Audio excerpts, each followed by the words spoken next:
Salam sejahtera. Hai murid-murid, apa khabar semua? Saya Cikgu Liwa akan membincangkan topik Sains Tingkatan 1 bab 4 iaitu pembiakan. Subtopiknya 4.5 faktor yang mempengaruhi perkembangan fetus dan bayi. Mari kita tengok apakah tajuk-tajuk yang penting di bawah subtopik ini. Yang pertama, kepentingan pengambilan makanan yang berkhasiat kepada kesihatan ibu dan fetus semasa kehamilan. Kepentingan yang pertama, menggalakkan perkembangan optimum bayi yang sedang membesar. Yang kedua, membina asas yang kukuh untuk kesihatan dan kesejahteraan ibu dan fetus. Yang ketiga, melahirkan bayi yang sihat. Yang keempat, membantu melindungi bayi daripada risiko penyakit tertentu akibat kekurangan nutrisi. Baik, kita tengok apakah keperluan kalori dan nutrien yang diperlukan oleh wanita hamil dalam sehari. Ini adalah jadual yang membincangkan kalori dan nutrien yang diperlukan oleh wanita hamil berbanding dengan wanita tidak hamil. Yang pertama, karbohidrat. Wanita hamil memerlukan kalori sebanyak 11,592 kilojoule berbanding wanita tidak hamil 9,459 kilojoule. Perbezaan yang banyak ya. Sama juga terhadap nutrien yang lain, protein, kalsium, vitamin A, ferrum, vitamin C. Ini adalah perbezaannya wanita hamil berbanding wanita tidak hamil. Baik, kita teruskan dengan nutrien yang perlu diambil oleh wanita hamil. Yang pertama, serat. Sumbernya daripada bijirin, sayur-sayuran dan buah-buahan. Apa fungsi? Kenapa wanita hamil perlu mengambil serat? Bagi mencegah wanita hamil daripada mengalami sembelit.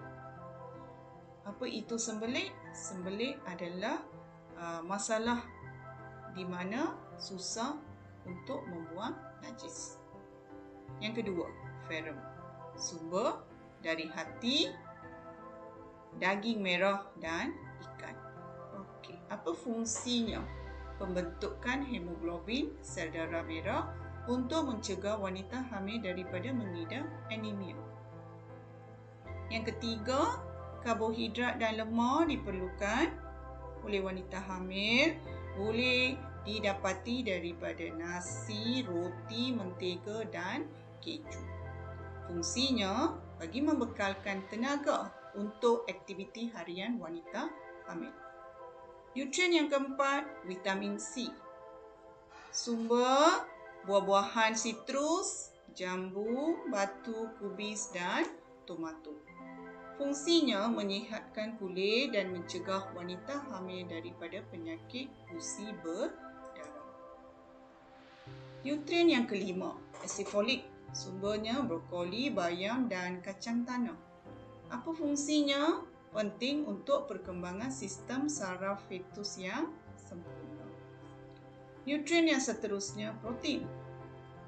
Boleh didapati daripada ayam, daging, ikan, susu dan keju. Fungsinya penting untuk pertumbuhan sel-sel baharu dalam fetus. Sementara kalsium dan fosforus, sumbernya ikan bilis, keju dan susu. Apakah fungsinya? Pembentukan tulang fetus yang sihat dan memelihara tulang serta gigi wanita hamil. Baik, kita teruskan dengan subtopik yang seterusnya iaitu kesan yang mungkin berlaku akibat pengambilan rokok, minuman beralkohol dan dadah terhadap wanita hamil.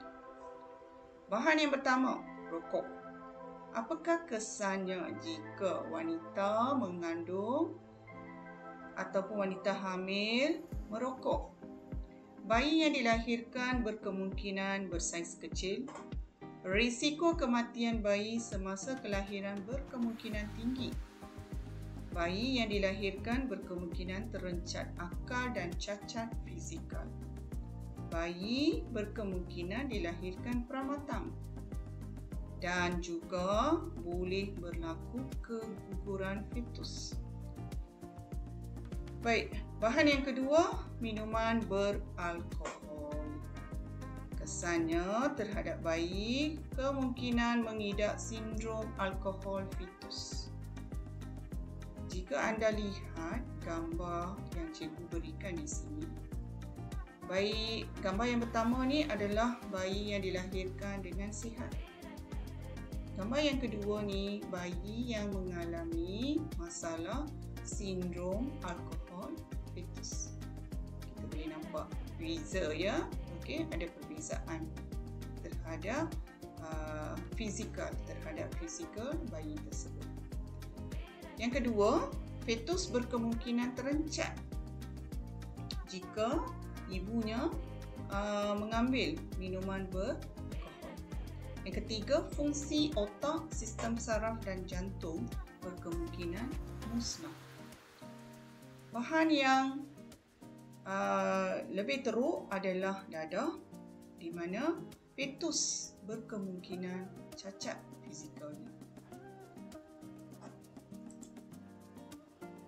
Baik, kita teruskan dengan kebaikan penyusuan susu ibu kepada perkembangan bayi berbanding susu formula.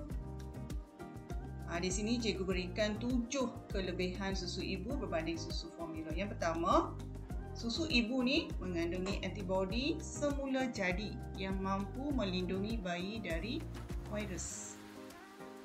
Yang kedua, susu ibu dapat menguatkan sistem imuniti bayi. Yang ketiga, membantu tumbesaran bayi. Yang keempat, susu ibu mempunyai enzim dan bakteria baik untuk pencernaan. Yang kelima, mengandungi pelbagai vitamin dan mineral. Yang keenam, melindungi bayi dari sebarang penyakit. Yang ketujuh, mengandungi nutrien dan kalori untuk perkembangan otak dan bayi.